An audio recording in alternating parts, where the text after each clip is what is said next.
I'm Adele McEwen, and when I first met Baba, I was Adele Wolkin, as you know. To continue with the Sahavas that we had with Baba in 1952, all of these little stories, of course, can only show the infinite amount of patience that Baba has with each one of us and the infinite care and love that he shows to each one of us, equally in proportion to our preparation. I remember standing close to Baba toward the end of our stay in 52 and feeling suddenly overcome by many, many thoughts of my family, especially, I would say, my three brothers. And then suddenly Baba turned to me. We were outdoors, outside near the guest house in that area. Baba said, pointing, "What are you thinking?" And I said, "Well, Baba, I'm just thinking why it is that my brothers haven't come to you," something of that sort. And Baba said, "Don't worry, they will all come to me in time."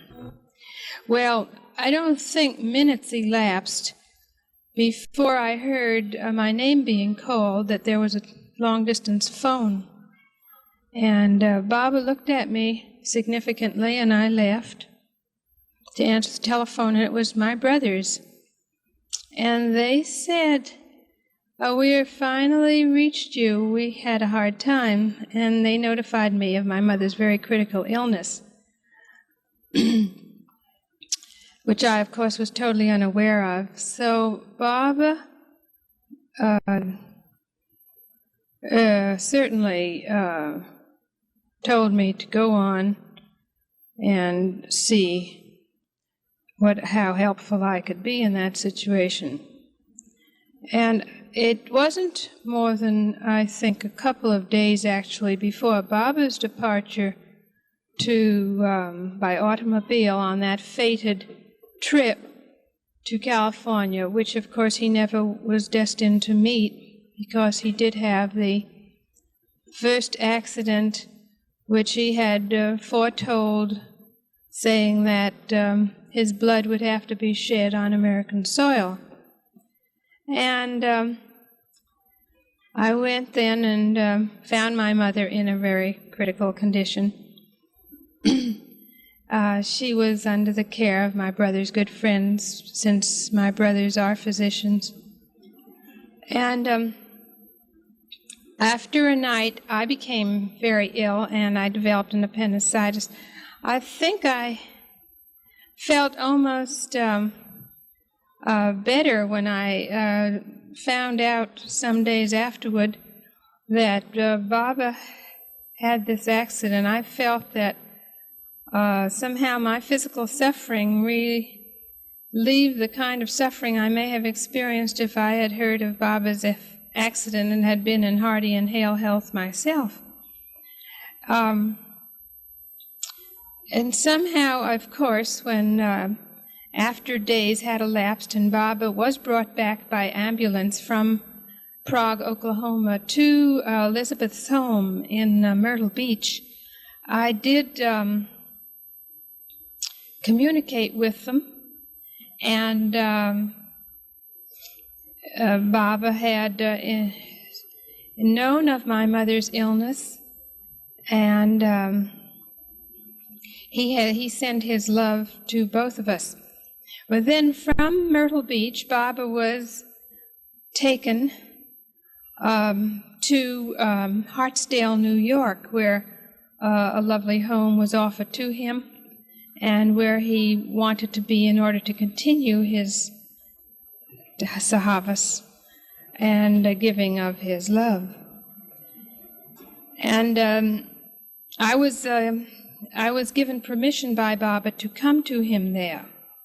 Of course, when Phyllis and I were there with him, we saw the condition that Baba was in, the condition that Meher was in, the condition that all of the injured ones were in, Elizabeth. And Baba, nevertheless, was quite cheerful, had us gathered together, stories again were told, humorous stories, other stories, and messages were always given. Messages which, of course, could only be meant for our further unfoldment, because we all know, those of us who have been near Baba, that he is immediately, continuously, everlastingly doing his universal work. Now, it's interesting that Baba, having all of the right side, or was it the left side, all the injuries to the left side there, where his hand was in a cast, his leg was in a cast, his arms were injured, facial injuries, and Baba was transported for further medical examination or treatment to this very area here. I am living just a few blocks from the Columbia Medical Center where Baba was brought and where Meher was brought, and I did accompany Meher on one of those trips.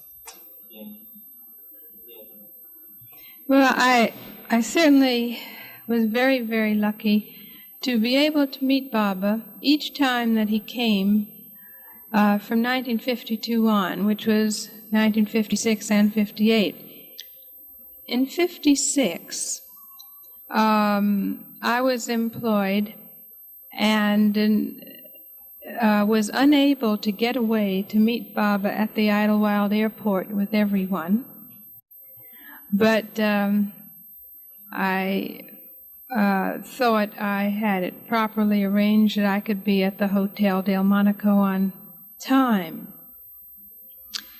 Well, before coming to the hotel, I wanted to pick up something which I had promised to the hospitality committee, which was a very beautiful picture of Baba that I was having framed. So I stopped and picked it up.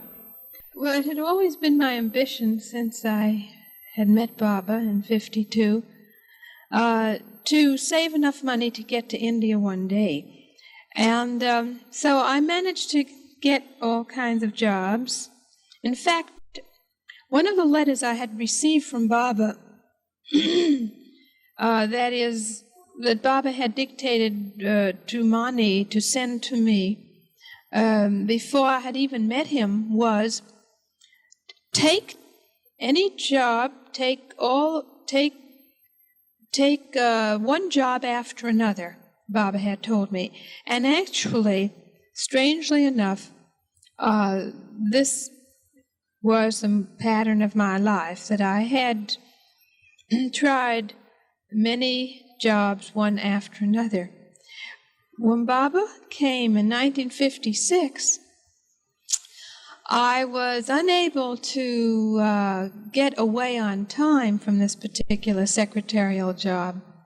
And so the time that I could get away was when Baba would already be at the Hotel Delmonico, and I missed meeting him at Idlewild. Nevertheless, I had a small errand to do before my appearance at the hotel, and Baba had more or less arranged a definite time. So in trying to do my errand, I was delayed because there was an air raid practice, and sirens had sounded from one end of the town to the other, and we were all halted in our tracks, and I couldn't get to this picture framers. My errand was to bring a very beautiful picture of Baba that I had had framed to the hotel. Therefore, when I arrived somewhat late, I was greeted by Adi, who said, "Where have you been? Bob has been calling you." And, I really had a little bit of a real fright, you might say, thinking I might, for the first time, get chastised by Baba. I had been treated with a great compassion up to then. Well, I was led to Baba's quarters he had a room, his own room in the Hotel Del Monaco. I'm not speaking of the reception room, but where Baba actually slept. And I was up there with, I believe Phyllis may have been there, or maybe someone else as well. And Baba couldn't have welcomed me more like a father than he did on that occasion, with absolutely no mention made of my lateness. And this was, of course, the first time I had seen him now since '56. And again, I say, the perfect blend of father and mother at their very most divine is Baba. He immediately asked me how I was and took all the care and interest that he had always shown. This brings me to recall a story that happened in '52. It was in Baba's house, and Phyllis and I were there, and he was with Meher.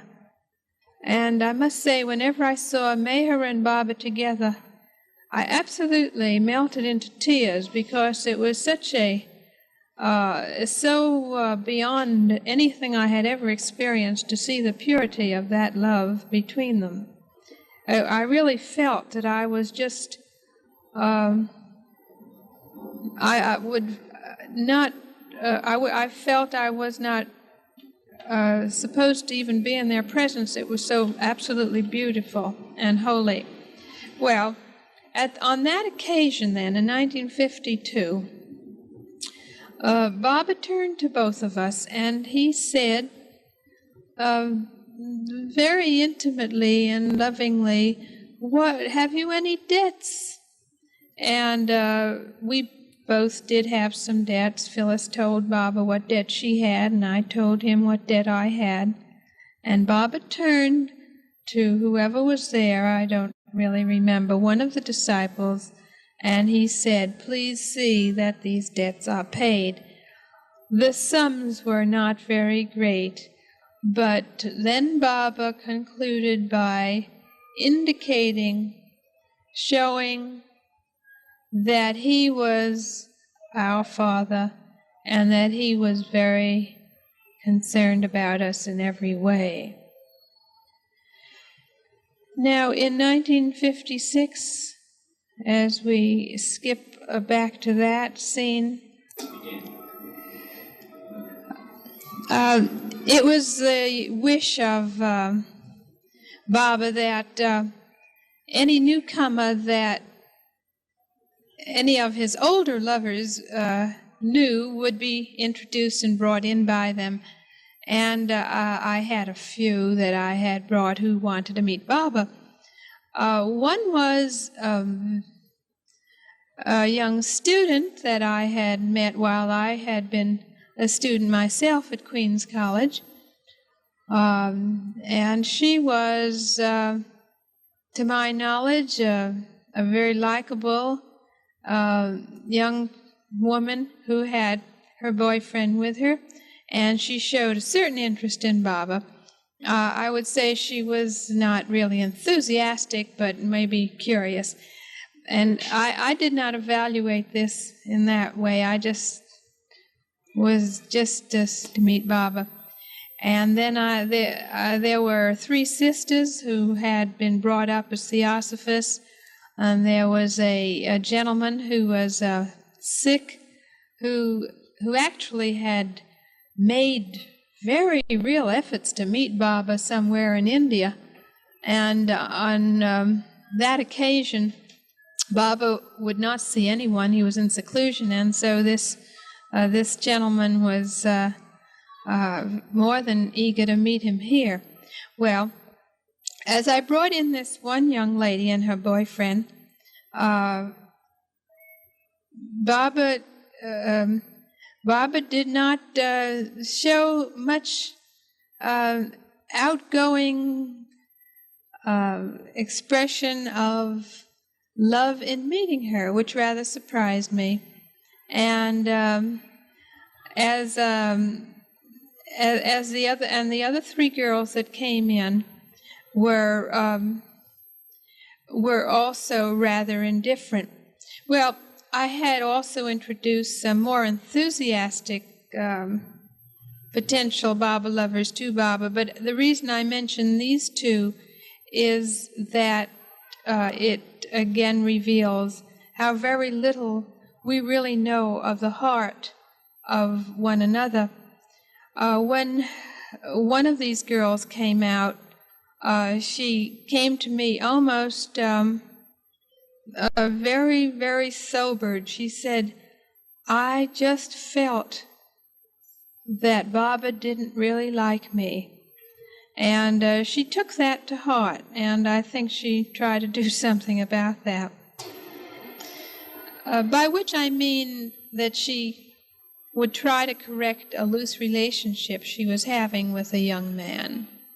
At this 1956 meeting, Carrie Ben Shammai had come for the first time to Baba. And she was very, very desirous to go with us to the center in Myrtle Beach. Now, she had come to America not knowing that she would meet her master, but she nevertheless said that for many, many years she inwardly knew that one day she would meet her master. So that when she heard of Meher Baba, she was almost spontaneously aware that this was the one. She was the guest in my home during this period of time, and since she was staying in my home and expressed such a desire to go with us to Myrtle Beach, and yet not having any spare money, I did remark it to Baba. And he said, he indicated that tonight at the Longchamps restaurant where the party was to be given for Baba and his Mandali, that I should approach as many people as I could or chose to and try to get enough funds to make it possible for Carrie to make the trip. I did this on arriving at Longchamps, and it was really phenomenal because I don't think I had spent more than an hour time before enough funds were drawn together to make it possible. And of course, Carrie was just overjoyed. It was a phenomenal event because it was just the ease with which these funds were offered so readily. It was just that it was as if when Baba had mentioned it at the hotel that I should just ask that it was already done. And that was why I called it phenomenal. Many times during the course of Baba's interviews with people, he would take a little time out to always inquire how we were, to give us prasad, he always showed this total concern. In the Myrtle Beach Center, at Meher Center, Norina was waiting for Baba. Norina had been quite ill in '56, and I had the very great privilege of continuing to be of nursing assistance to her. Baba would come in from time to time, and of course that was what she lived for. And he would show me what to do. For example, he left a little potion of powder, and he had me give Norina, the minutest quantity on it. I think it was measured actually on a small hairpin, as I recollected. And she would take this with uttering some kind of mantra or repetition of Baba's name. Well, this went on for a while, and one day I do remember Baba saying to her, she had burst out with some kind of expression of how unworthy she was of Baba, or words to that effect. And Baba said, "You have repented enough." And that's it. And he left. And I had other duties during our stay at the center. We were given the marvelous opportunity of doing Baba's ironing and washing, Phyllis and I. And I know others were given very, very similar duties. It's just that I don't remember what each person was given. But I know just being able to wash and press Baba's sadra and jacket was something I felt I would like to do for the rest of my life almost. However, after doing that, when we first started to do it, I did not feel that I should just bring it over to Baba and present it at any old, odd hour. So I didn't know exactly when to present it to him. And after it was done one day, when we first started to do this, one of the disciples appeared and said, "Baba said, where is his sadra and jacket?" And I said, "Well, here it is, it's all done." And he said, "Well, why didn't you bring it over?" And so I said, "Well, marvelous, marvelous. I mean, you want me to bring it right over as soon as I finish them?" And so I was given the okay on that. And when I did come in, Baba said, "Well, where have you been?"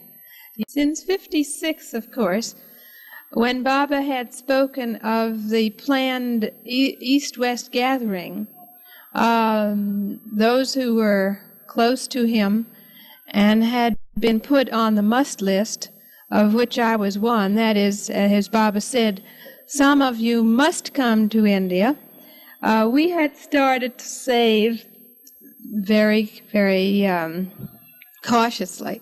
And I had my motivation certainly was to go to India, but it was increasingly stronger, not only to go there for this meeting with the Master, where he comes down to the human level, but to remain there for an indefinite period.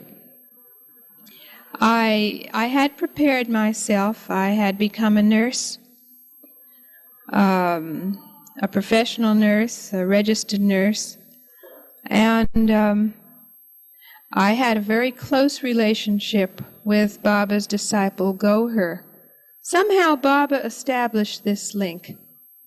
I recall how even in '52 he brought Gohar and I together in a room once, and he looked at both of us in a very profound way, as if he were establishing a link there. And ever since then, Goher had always written to me for assistance in finding medical equipment or doing some medical research for her and the like. And so I always turned to her when I was making this endeavor to establish, to find employment in India, actually.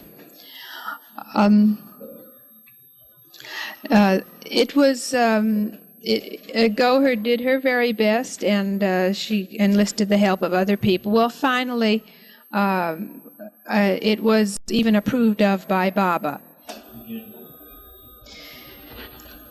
I was really thrilled when I did get Baba's approval. It came in a cable. It also came through letters. And Baba recommended, it was his recommendation that I come earlier. The opportunity then was afforded me, if I came earlier, to stay in the hometown of Dr. Hoshang Barucha, which was the village of Navsari. This was really an amazing experience for me, because the lovers of Baba of this small town were practically the entire village. And I had never witnessed anything like it before. There were scattered lovers in America, as we all know, but for an entire village to be so devoted to Baba was, again, a phenomenal thing for me to witness. And it was a tremendous contagion of love, increasing my own love, of course. They would have devotional bhajan singing every night, way, way into the night. Well, after 1 week of their of this most loving company, where I felt more at home than perhaps I had ever felt outside of my own home, we went on to Pune and arrived there again early, before the largest number of people were arriving by chartered plane. I immediately did get an appointment to see Baba. Baba had me ushered in at Guru Prasad and welcomed me in the usual way of, how did you sleep last night? And how did you enjoy your stay at Navsari? And what impressed you most? And he asked me again then questions of what my plans were. And always when Baba would ask you about what are your plans, there was always, I would get a great tickling sensation. It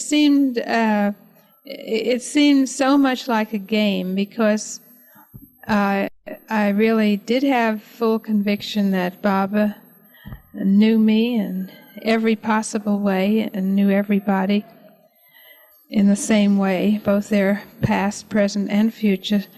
However, he enables us to answer him so that we are capable of growth in the way that he wants us to grow. I told Baba that I had brought all of my belongings and was hoping to stay there always. Baba, when I said that when Baba, who already knew my plans and had heard about them, you might say, for years, greeted me then, he said that I should confer with Sarosh and with one other disciple, because they were in touch with a certain hospital where I would be receiving my medical training. And as you know how Baba is capable of handling millions and trillions of details at one and the same time. That was just one of the details he was handling at this particular little interview. So I went out right away on the porch of Guru Prasad, and Sarosh spoke to me and the other disciple, and we had arrangements made that when the entire East-West gathering was over, that I would be taken to this particular hospital. At one time or another, Baba also had said, and seemed very amused, that I might get so sick that I myself would need a nurse.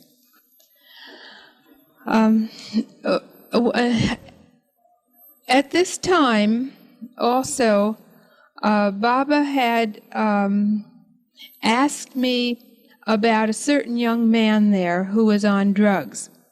I knew this young man from the States, and he was, I had earlier informed Dr. Goher that he was coming with a supply of drugs, in fact. And because of having been alerted to this, they were able to tell Baba, and now Baba asked me about this same young man. And he said that he would like me and Dr. Barucha to see that he was well. Since he was not taking the drugs, he might have certain withdrawal symptoms. And so he gave us that little job, which we, of course, attended to.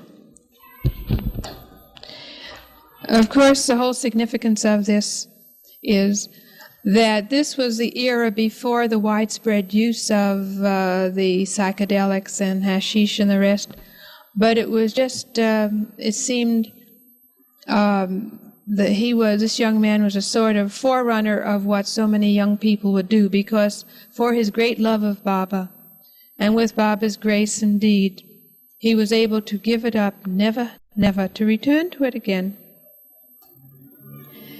Baba had then, as I said, had a number of his disciples assist me in finally getting a placement in a maternity hospital.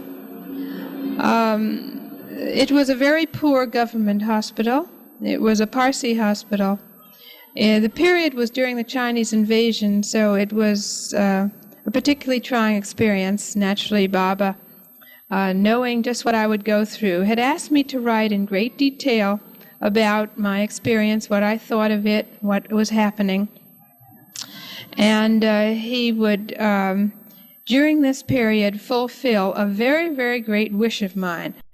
It seemed to me that ever since I had met any of his disciples in the West or in the East, I had always envied them very greatly in being able to follow Baba's orders.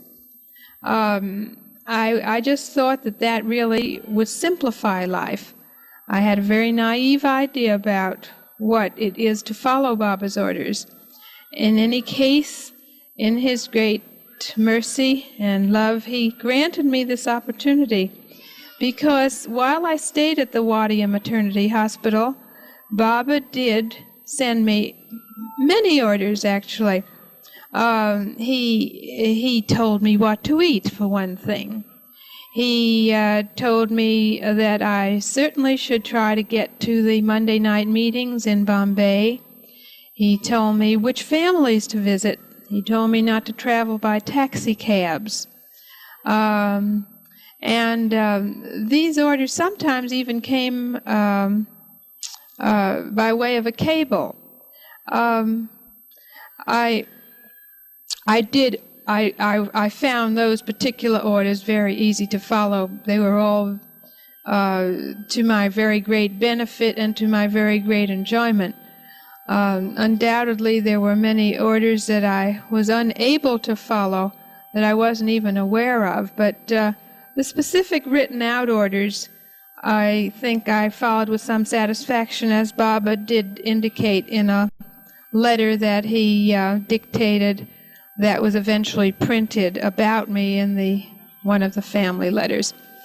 Um, well, after a couple of months, after Baba had received one of my letters, which he had requested that I sent, he felt I should make efforts to remove myself from that hospital and go to a more modern and a better teaching institution, because I was also learning how to do midwifery.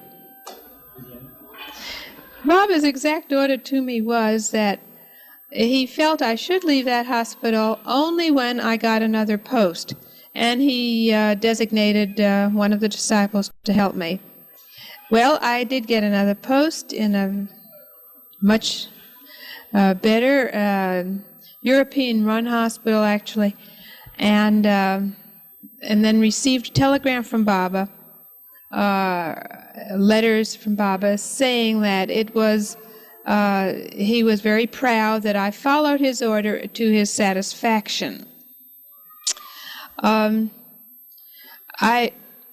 It was just about this time in December that it was Meher's birthday, and that all the devotees, the lovers of Bombay and other areas were invited to Meher's birthday, and I was invited. In fact, this was one of the reasons I came to India, to be able to draw closer to Baba and his people. One of the great handicaps proved to be that in the contract that I had signed at the previous hospital and also at this hospital, long visits were not permitted. Therefore, I had to refuse, was unable to accept the invitation to Meher's birthday. I realized that I had reached a really important milestone in this whole test trial period of my stay in India. The very fact was that I was unable to come when Baba had asked me to come.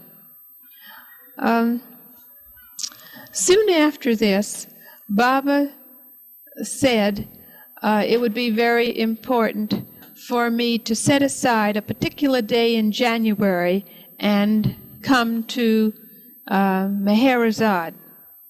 Well, I was able to manage to come on that day in January, and it was, of course, a very important day in my entire life.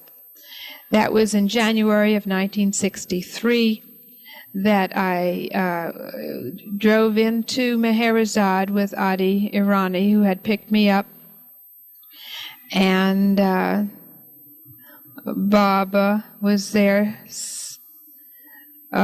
his own glorious and radiating self that I was able to embrace.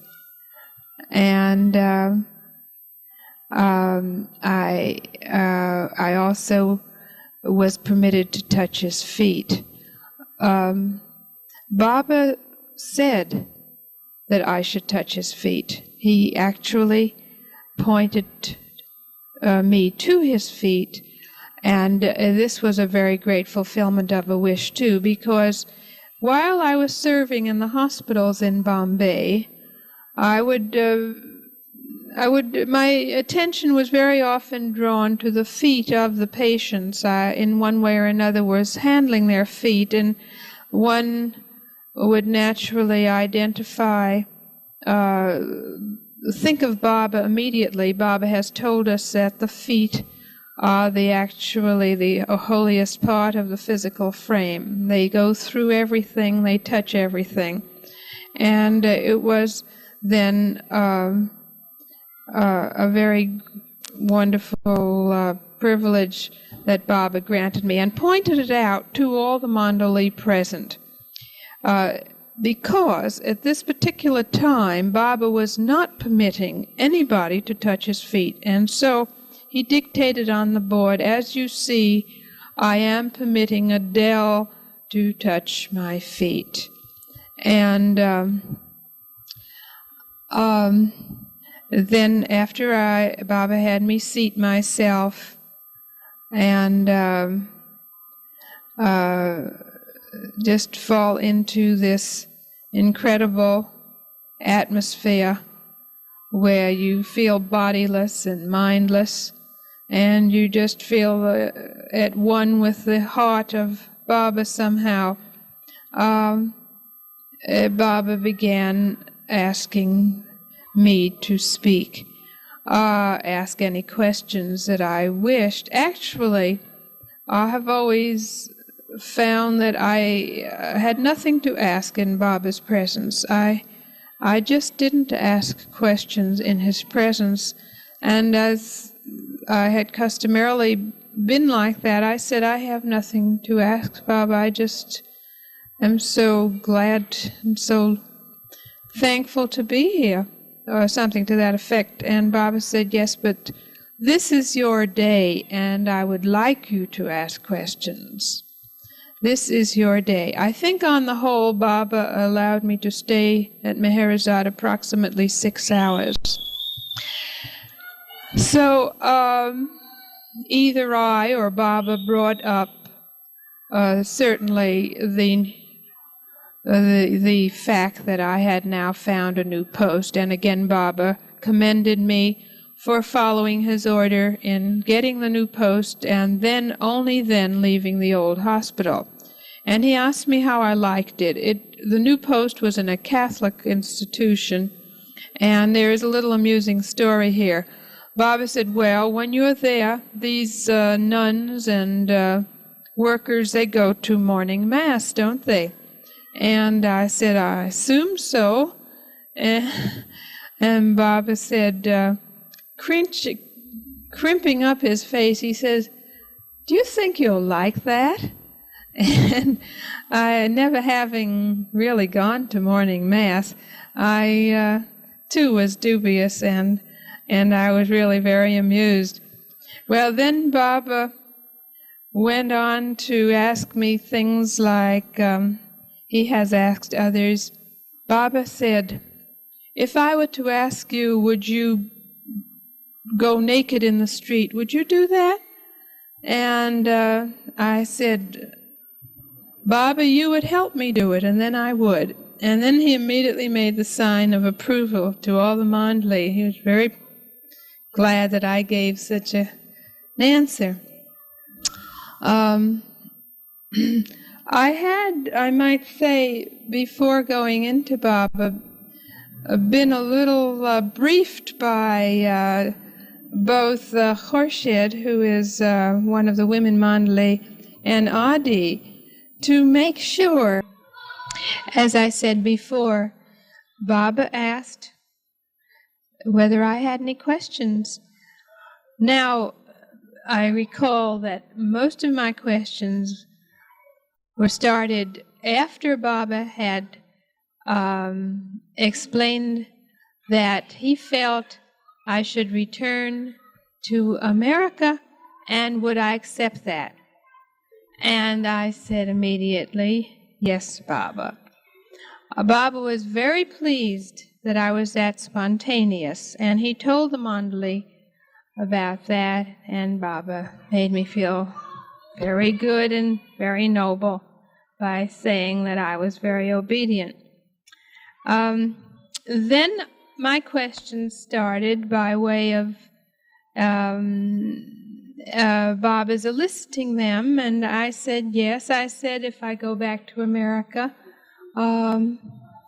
where would I go? And Baba said, had you any plans? Where did you want to go?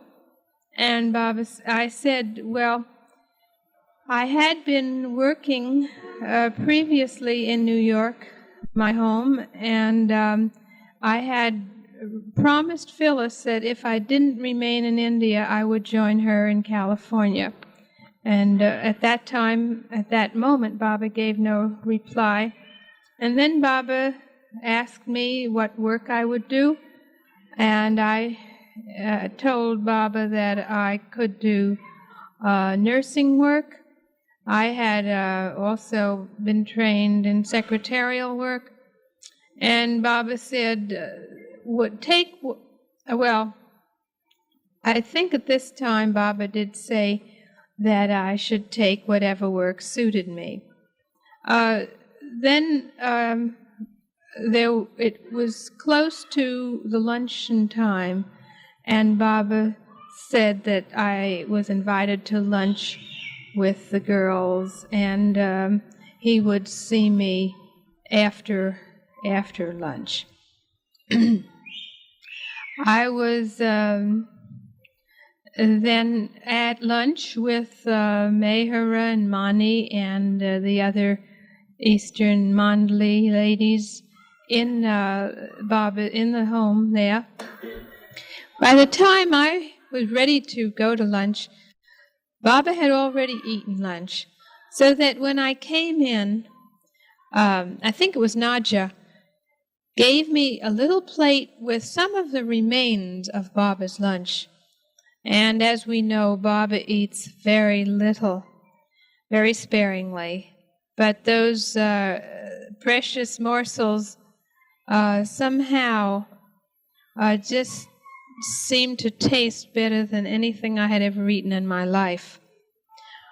Well, after a very wonderful lunch and the most cheerful company of these very exceptional women, I left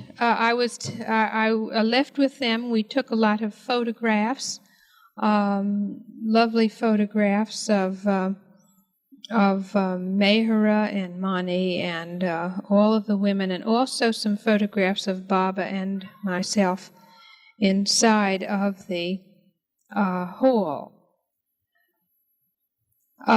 Baba gave me prasad, which is the gift from the Master, and it is a very precious gift indeed that the Easterners and many of us Westerners have begun to appreciate. And it generally is eaten immediately in the presence of the Master. However, this prasad, which was held in Baba's two hands, was given to me to share with others when I returned to America. And it was part of what came into the direction that Baba sent me in a telegram, because in sharing his love, I would naturally want to share the prasad.